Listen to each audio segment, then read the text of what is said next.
രാമോ രാമച്ച രാമ, 3 രാമന്മാരാണ്. അടുത്ത് വരുന്നത് ശ്രീരാമനാണ്.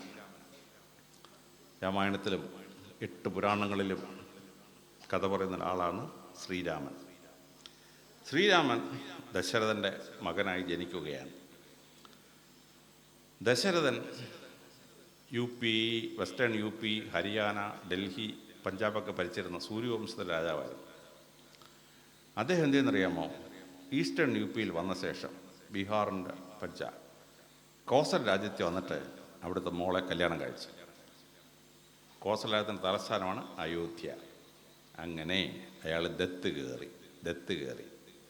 ഇപ്പോൾ നമ്മൾ ഭാര്യ വീട്ടിൽ താമസിക്കുന്ന പറയും AVT എന്ന് പറയും. എന്നെ കണ്ടവുടനെ ആളുകൾ ചോദിക്കും, സാർ AVT അല്ലേ എന്ന് ചോദിക്കാം. അച്ചി വീട്ടിൽ താമസം. ഞാൻ പറഞ്ഞു, ചേട്ടാ AVUT എന്ന് വിളിക്കടേ, അച്ചി വീട്ടിൽ ഉണ്ട് താമസം എന്നാക്കിക്കോ നീ. എന്നോട് ചോദിക്കുന്നതിന് അച്ചി വീട്ടിലാണ് താമസിക്കും തിരുവനന്തപുരത്ത്, അത് വേറെ കാര്യം. അപ്പോൾ AVT. അപ്പോൾ ഈ ദശരഥൻ AVT ആണ്. കൗസല്യയുടെ അവിടെ വന്ന് താമസിക്കുകയാണ്. ഒരു മോള് ജനിച്ചു.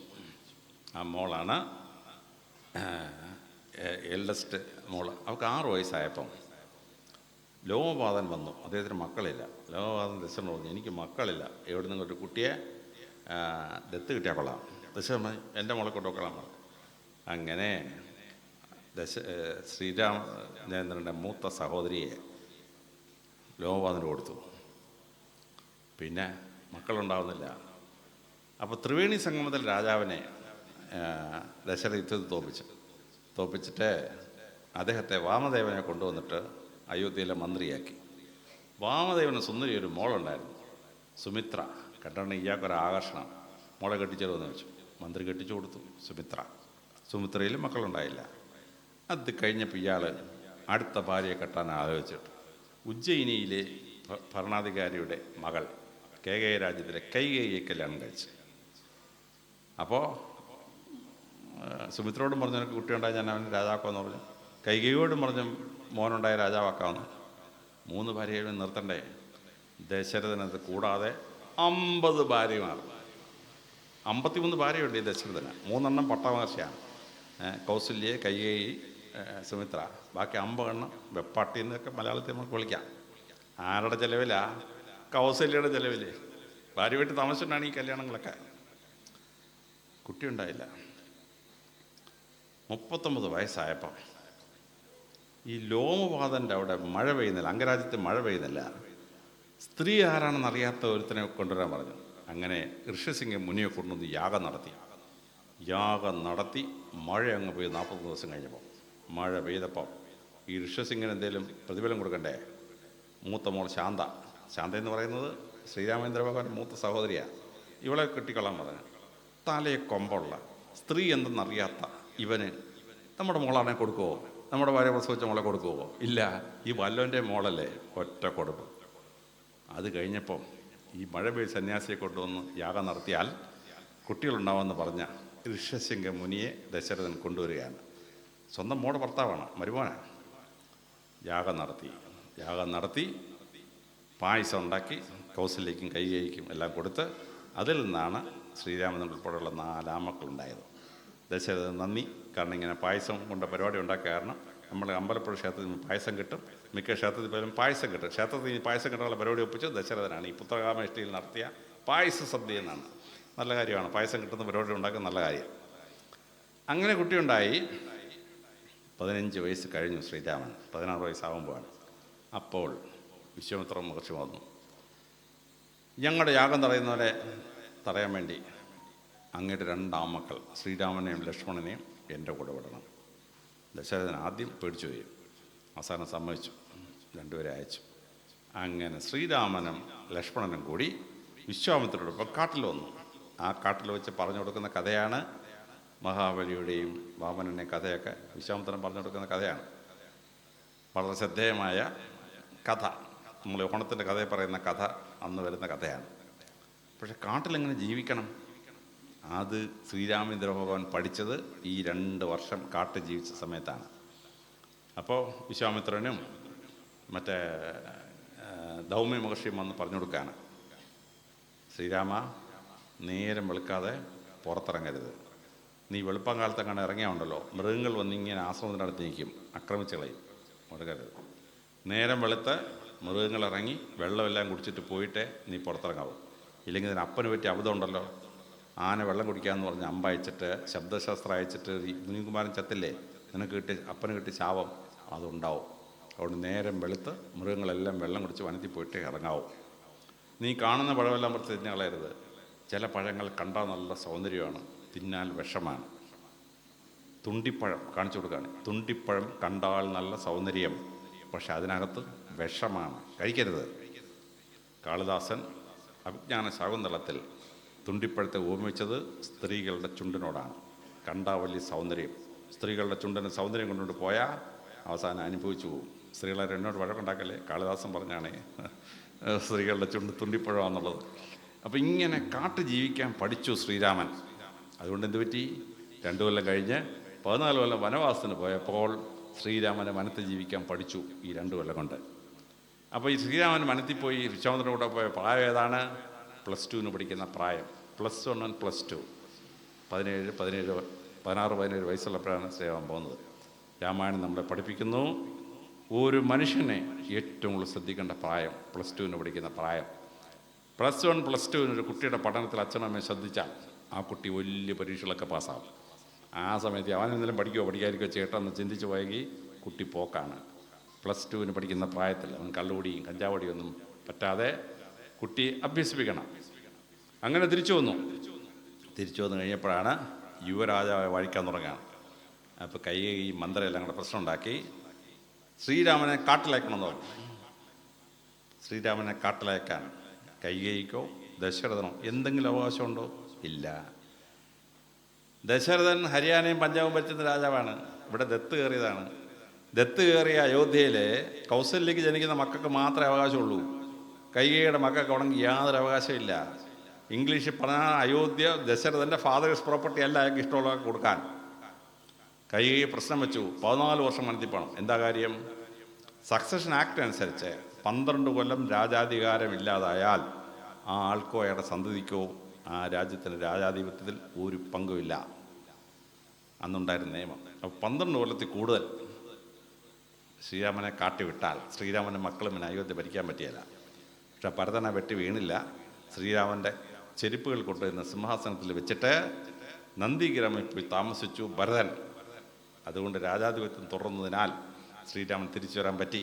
14 വർഷത്തെ വനവാസം അങ്ങനെ കാട്ടിപ്പോയി. 14 വർഷം ഭരിച്ച് യുദ്ധമൊക്കെ ചെയ്ത് സീതാദേവി വീണ്ടെടുത്ത് തിരിച്ചു കൊണ്ടുവന്നു. അങ്ങനെ ശ്രീരാമൻ 32ാമത്തെ വയസ്സിൽ ഭരിക്കാൻ തുടങ്ങാണ്. അപ്പോൾ ശ്രീരാമൻ ആദ്യം ചെയ്തത് എന്താണ്? ഒരു മന്ത്രിസഭ ഉണ്ടാക്കി. മന്ത്രി എന്നുള്ളതിന് രാമായണത്തിൽ ഉപയോഗിച്ചിരുന്ന വാക്ക് അമാത്യൻ.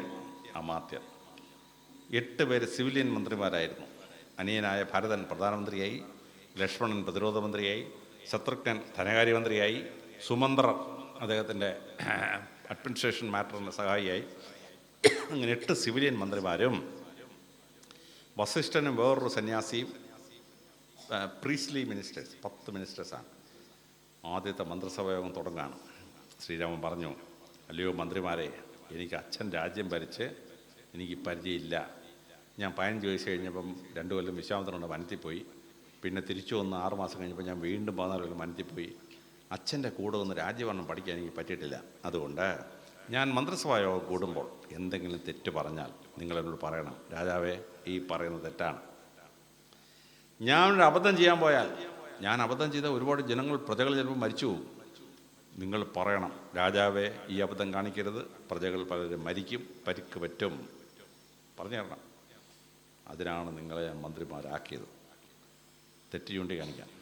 ഇപ്പോഴെങ്ങാനും നരേന്ദ്രമോദിയുടെ മന്ത്രിസഭയിലോ പിണറായി വിജയൻ്റെ മന്ത്രിസഭയിലോ ഇടുന്ന മന്ത്രിയെ നിങ്ങൾ തിരുത്താന്ന് പറഞ്ഞാൽ പിറ്റേ ദിവസം അവൻ്റെ മന്ത്രിസ്ഥാനം ബാക്കി ഉണ്ടാവില്ല. ശ്രീരാമൻ മന്ത്രിയോട് പറയുകയാണ്, എൻ്റെ തെറ്റുകൾ നിങ്ങൾ തിരുത്തരണം. ശ്രീരാമേന്ദ്രൻ രാമരാജ്യം ഉണ്ടാക്കി. എന്താണ് ഈ രാമരാജ്യം? രാമായണം വായിക്കണം, ശ്രീമദ് ഭാഗവതം വായിക്കണം. രാമരാജ്യം എന്താണെന്ന് മനസ്സിലാവും. മന്ത്രിസഭ കഴിഞ്ഞപ്പോൾ രാജാവ് ചോദിച്ചു, മന്ത്രിമാർ ചോദിച്ചു, എന്താ ചെയ്യേണ്ടി? ഒരു കരം കൂട്ടണം. അത് അപ്പുറത്തെ രാജ്യത്തെ കരം വളരെ കൂടുതലാണ്, നമ്മൾ കുറവാ. ശ്രീരാമൻ ചോദിച്ചു, ഞങ്ങൾ ജനങ്ങളോട് ചോദിക്കട്ടെ. ശ്രീരാമൻ റോഡിലിറങ്ങി ജനോട് ചോദിച്ചു, ഇവിടെ കരം വളരെ കുറവല്ലേ? ജനങ്ങൾ പറഞ്ഞ്, പൊന്നു രാജാവേ, അങ്ങയുടെ അപ്പൻ ദശരഥൻ ദേവാസുര യുദ്ധം നടത്തി രാജ്യം മുഴുവൻ കടം കയറി മുടിഞ്ഞ് ഞങ്ങൾക്ക് കൃഷി ചെയ്തിട്ട് കരമടച്ചിട്ട് ഒന്നും കിട്ടുകയില്ല. ഞങ്ങൾ കൃഷി ചെയ്തതായിട്ട് കുറേ വർഷമായി. ഞങ്ങളുടെ കൃഷിഭൂമിയൊക്കെ പാറയായി കിടക്കുകയാണ്, പാറയായിട്ട്. ശ്രീരാമൻ ആലോചിച്ചു, കരം കൂട്ടണമെന്ന് മന്ത്രിമാർ, കരം കുറക്കണമെന്ന് ജനങ്ങൾ. അതിനിടയിൽ കൂടെ ശ്രീരാമൻ എക്കണോമിക്സിലെ വലിയൊരു തത്വം പഠിപ്പിച്ചു, golden mean of taxation. Maximum രാജാവിന് എത്ര ടാക്സ് ഈടാക്കാം. ശ്രീരാമൻ പറഞ്ഞു, 20% ഈസ് ടാക്സ്. നിങ്ങൾ കൃഷി ചെയ്ത് 100 പറ നെല്ലുണ്ടായാൽ 20 പറ നെല്ല് രാഷ്ട്രത്തിന് കൊടുക്കണം, 80 പറ നെല്ല് നിങ്ങൾക്ക് എടുക്കാം. നിങ്ങൾ പ്രൊഡക്ടിവിറ്റി വർദ്ധിപ്പിച്ച് 200 പറ നെല്ലുണ്ടാക്കി, നിങ്ങൾ 40 പറ നെല്ല് രാജ്യത്തിന് കൊടുക്കണം, 160 പറ നിങ്ങൾക്ക് എടുക്കാം. 20% ടാക്സ് ആയപ്പോൾ ജനങ്ങൾ കൃഷി ചെയ്യാൻ തുടങ്ങി. അയോധ്യ സമ്പൽ സമൃദ്ധമായി, അയോധ്യ സസ്യശ്യാമളമായി ഉണ്ടായി. ഇതാണ് സംഭവിച്ചത്. ആ കഥ ഇന്ന് നമ്മളൊരു ബലാത്സംഗ കഥയായിട്ടാണ് അറിയപ്പെടുന്നത്. ഗൗതമൻ്റെ ഭാര്യ അഹല്യയെ ദേവേന്ദ്രൻ കന്നുപിടിക്കാൻ നോക്കി, ശപിച്ച് പാറയാക്കി. ത്രേതായുഗത്തിൽ ശ്രീരാമൻ വന്നൊരു ചവിട്ട് കൊടുത്തപ്പം അതിന് അഹല്യ ഇഞ്ഞ് പുറത്തു വന്നു. വ്യംഗ്യാർത്ഥത്തിൽ സംസ്കൃതത്തിൽ പറഞ്ഞ കഥയാണ്. വ്യംഗ്യാർത്ഥം മനസ്സിലാവാത്ത ഏതോ പൊട്ടൻ അതിനെ ബലാത്സംഗ കഥയായിട്ട് മാറ്റിക്കളഞ്ഞു. നിങ്ങൾ രാമായണം വായിക്കുമ്പോൾ അഹല്യ പാറയായെന്ന് എവിടെയെങ്കിലും ചോദിച്ചിട്ടുണ്ടാവും. അഹല്യ ഒരു മേഘരൂപിയായിരുന്നു, പെട്ടെന്ന് ആൾ കാണാമൊക്കെയില്ല. ശ്രീരാമൻ നടന്നിഞ്ഞോട്ട് കയറിയത് മേഘത്തിൽ തൊട്ടപ്പം അഹല്യയെ കാണപ്പെടാവുന്നതായി. രാമായണത്തിൽ പറയുന്ന കഥ. രണ്ടാമത്തെ കഥ, അഹല്യയെ അവൾ ആഗ്രഹിക്കുന്നത് മാത്രമേ കാണാൻ പറ്റത്തുള്ളായിരുന്നു. പക്ഷെ ശ്രീരാമൻ വന്ന് കയറിയപ്പോൾ തന്നെ ശ്രീരാമൻ അഹല്യയെ കാണാതായി. ഇത്രയും മാത്രമേ ഉള്ളൂ രാമായണത്തിലെയും പുരാണങ്ങളിലെയും കഥ. അതിനെ നമ്മളങ്ങോട്ട് കഥയുണ്ടാക്കി. അഹല്യ എന്ന് പറഞ്ഞാൽ ഹല്യം ചെയ്യപ്പെടാത്ത ഭൂമി. ഹലോ എന്ന് പറഞ്ഞാൽ കലപ്പ. കലപ്പ കൊണ്ട് ഉഴുതുമറിക്കാത്ത ഭൂമി എന്നാണ് അഹല്യ എന്ന വാക്കിൻ്റെ അർത്ഥം. ഗൗ എന്ന് പറഞ്ഞാൽ ഭൂമി, അതേ വാക്കിൽ നിന്നാണ് പശുവും വരുന്നത്. ഗൗതമൻ ഭൂമിയുടെ ഉടമസ്ഥനായ കർഷകൻ. ഉഴുതുമറിക്കുക, ഹലവും ഹല്യം ചെയ്യാത്തതിനാൽ അഹല്യയായി, ഉഴുതുമറിക്കാത്ത ഭൂമിയായി അവിടെ കിടന്നു. ദേവേന്ദ്രൻ മഴയുടെ ദേവനാണ്. മഴ പെയ്ച്ചു നോക്കി, ഇടി പെയ്ച്ചു നോക്കി, ഒന്നും സംഭവിച്ചില്ല. അതാണ് ദേവേന്ദ്രൻ കടന്നു പിടിക്കാൻ ശ്രമിച്ചെന്ന് പറയുന്നത്. പക്ഷേ ത്രേതായുഗത്തിൽ ശ്രീരാമൻ വന്ന് തൻ്റെ അഗ്രികൾച്ചർ പോളിസിയിലൂടെ മണ്ണ് ഉഴുതങ്ങോട്ട് മറിച്ചപ്പോൾ സമ്പൽ സമൃദ്ധമായ അയോധ്യ ഉണ്ടായി. 20% ടാക്സ് ആണെന്ന് കണ്ടപ്പോൾ അയോധ്യ സമ്പൽ സമൃദ്ധമായി. ഇതാണ് സംഭവം. അതിനാണ് ബലാത്സംഗ കഥയാക്കി മാറ്റിക്കളഞ്ഞത്. അമ്പലപ്പുഴയിൽ ചിത്രരാമായണം വരച്ചു. 1000 ചിത്രങ്ങളുടെ രാമായണ കഥ വരച്ചു. അവിടെ ശ്രീരാമൻ പാറയെ ചവിട്ടുന്നില്ല. മര്യാദ പുരുഷോത്തമനായ ശ്രീരാമൻ ഒരു സ്ത്രീയെ പാറയെ കിടക്കുമ്പോൾ ചവിട്ടാൻ പാടില്ല. അതുകൊണ്ട് ശ്രീരാമൻ വലത്തേക്കാളെന്ന് പൊക്കി ഇടത്തെ കൈ കൊണ്ട് തറയെ കാലിൽ തട്ടിയപ്പം കുറേ മണൽത്തരി ആ പാറയിലേക്ക് വീഴുകയും അവിടുന്ന് അഹല്യ പുറത്തോട്ട് വരികയുമാണ്. ചിത്രരാമായണം ഇന്ന് കേരള യൂണിവേഴ്സിറ്റി പുസ്തകമാക്കി പബ്ലിഷ് ചെയ്തിട്ടുണ്ട്. ഞാൻ 1000 രൂപ കൊടുത്തൊരു പുസ്തകം വാങ്ങിച്ചിട്ടുണ്ട്. 1000 ചിത്രങ്ങളായി രാമായണം വരച്ചിരിക്കുകയാണ്. ശ്രീരാമൻ പാറയെ ചവിട്ടുന്നില്ല. മലയാള സിനിമയിൽ ഇത് പാട്ടായി. സീതാദേവി സ്വയംവരം ചെയ്തൊരു ത്രേതായുഗത്തിലെ ശ്രീരാമൻ കാൽമുന്നെ കൊണ്ടുവന്ന് തൊട്ടപ്പോൾ തന്നെ കാട്ടിലെ കല്ല് മോഹിനിയെ ചവിട്ടിയോ? ഇല്ല, തൊട്ടതേയുള്ളൂ. മലയാളിയുടെ സ്ത്രീ സംരക്ഷണ നിയമമാണ് ഈ 2 പാട്ടിലും കാണുന്നത്. അപ്പോൾ പാറയായി കിടന്ന അയോധ്യയെ സമ്പൽ സമൃദ്ധമായ അയോധ്യയാക്കി മാറ്റി. ഹിന്ദു രാജാക്കന്മാർ ഇന്ത്യ ഭരിച്ചപ്പോൾ ടാക്സ് 20%. മുസ്ലിം സുൽത്താന്മാർ ഭരിക്കാൻ വന്നു 36%. മുഗളന്മാർ ഭരിക്കാൻ വന്നു 46%. ബ്രിട്ടീഷുകാർ ഭരിക്കാൻ വന്നു 58%. ലോകത്തിലെ ഏറ്റവും സമ്പൽ സമൃദ്ധമായ ഇന്ത്യ ദരിദ്ര രാഷ്ട്രമായി മാറി. 190 വർഷം ബ്രിട്ടീഷുകാർ ഇന്ത്യ ഭരിച്ചപ്പോൾ. സ്വാതന്ത്ര്യം കിട്ടിക്കഴിഞ്ഞപ്പോൾ ടാക്സ് 77%, പിന്നെ 40% കുറച്ചു.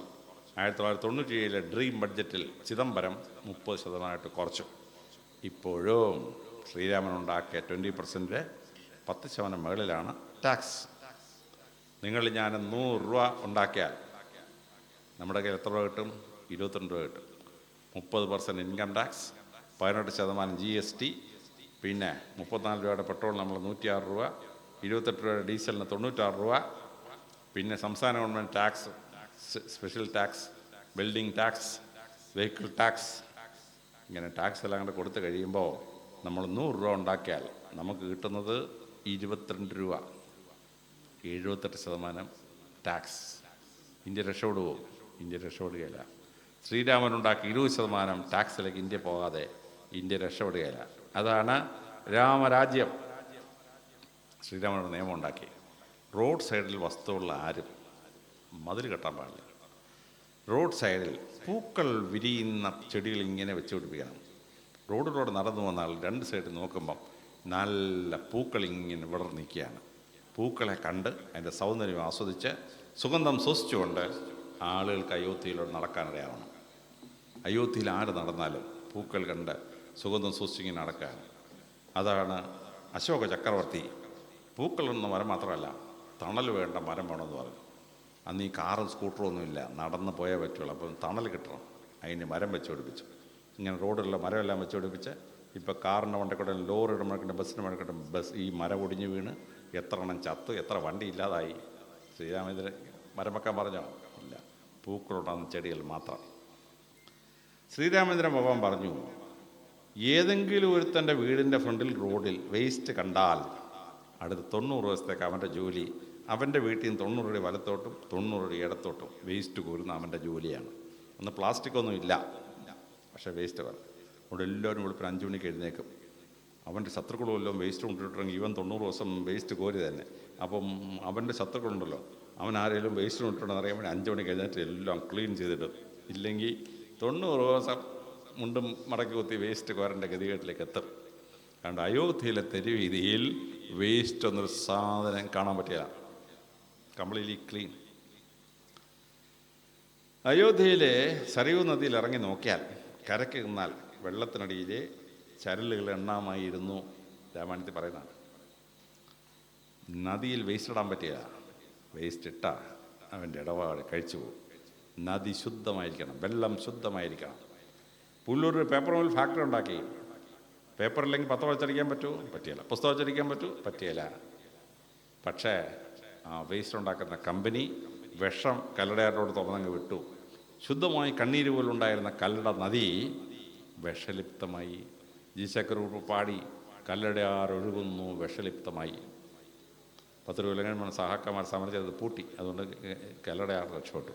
ശ്രീരാമൻ്റെ കാലത്തുണ്ടല്ലോ, ചാരയൂ നദിയിൽ വേസ്റ്റ് ഇട്ടാൽ അവനെ ജയിലിൽ കിടന്നവൻ്റെ ഇടപാട് കഴിയും. ഇങ്ങനെ 24 നടപടികളിലൂടെ സംശുദ്ധമായൊരു ഭരണം എന്താണെന്ന് ശ്രീരാമൻ പഠിപ്പിച്ചു. അതാണ് രാമരാജ്യം. ഈ രാമനെ ഇല്ലാതാക്കാൻ വേണ്ടി BC 186 അശോക ചക്രവർത്തിയുടെ കൊച്ചുമോൻ ബൃഹദത്തനെ കൊന്ന ശേഷം ഒരു ഭരണാധികാരി വന്നു, പുഷ്യമിത്ര ശുംഗൻ. അവൻ രാമായണത്തിൽ ഇല്ലാത്തൊരു രാമായണം എഴുതിയുണ്ടാക്കി, ഉത്തര രാമായണം. വാൽമീകി രാമായണം എഴുതി. യുദ്ധമെല്ലാം കഴിഞ്ഞ് സീതാദേവി കൊണ്ടുവന്ന് അയോധ്യയിൽ ശ്രീരാമനും സീതയും ദീർഘകാലം ഭരിച്ചു വസിച്ചു എന്ന് മാത്രമേ ഉള്ളൂ രാമായണം.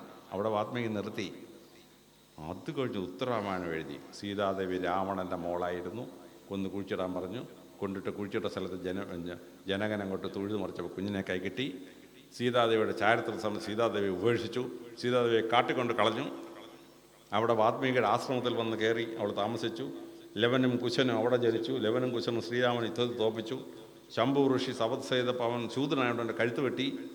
ശുദ്ധ അസംബന്ധം. ശ്രീരാമനോ വാൽമീകിയോ സ്വപ്നം പോലും കാണാത്ത കാര്യങ്ങൾ രാമായണമെന്ന് പറഞ്ഞ് ജനം വിശ്വസിക്കുകയും അമ്പലങ്ങളിൽ പോലും ആളുകൾ പ്രസംഗിക്കുകയും ചെയ്യുന്നതിനെ കേട്ടിട്ടുണ്ട്.